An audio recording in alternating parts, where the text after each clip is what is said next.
Welcome everyone, my name is Nathan Stalvey, the Director of the Clark County Historical Association, and this is a continuation of our video series on the history and behind the scenes of the Burrow Morgan Mill.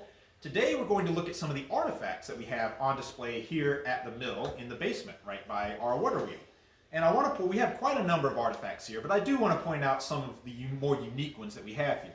Our first is our cider press. Now this is a cider press from the 19th century, mid to late 19th century. And the way this works is apples would be fed into the top of the cider press. Once those apples are ready to go, what we do is turn the crank.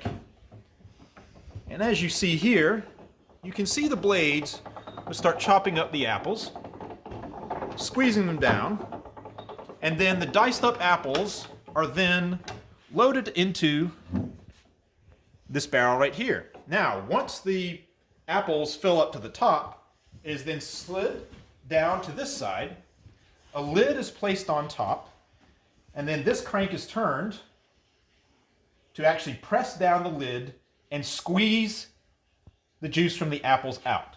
Now the juice would then be placed into a container on the outside of the cider press, and there's your apple cider. It's actually quite simple, good arm workout. Now I also want to point out our corn sheller. Now, when the mill would get corn in the 19th century, the corn didn't often come off the cob. So the corn would have to be removed from the cob so that it could be used to be ground during grain. And the best way to do this is with this contraption called a corn sheller. Now what we would do is stick the corn cobs up into the top right here. As you can see, it's just the right size for corn cob. And then we feed it through here, turning a crank. And as you see all of these really sharp teeth, these sharp teeth would rip the kernels off the cob, sift it through at the bottom here.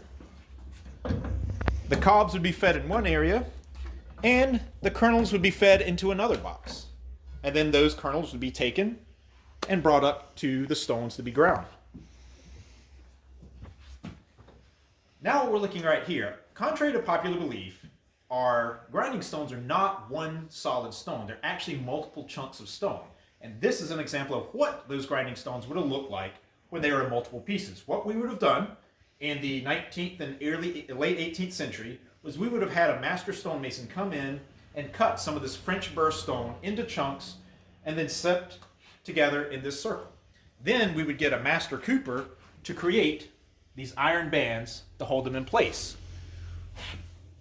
Once everything was together and grout was filled in to hold the stones together, then a grinding stone would be made. Now the French burr stone is one of the hardest kinds of stone there is, and it takes a lot to cut a French burr stone. Unfortunately, the quarry in France was mined out in the 1920s, and it is very difficult to find French burr stone today. So when we have to replace it, we have to look at other mills that have French burr stones that they are no longer using. But it is the preferred stone of the mills at the time because it lasts a long time. And to give an example, our stones upstairs, one has been around since 1866, the other since the 1880s.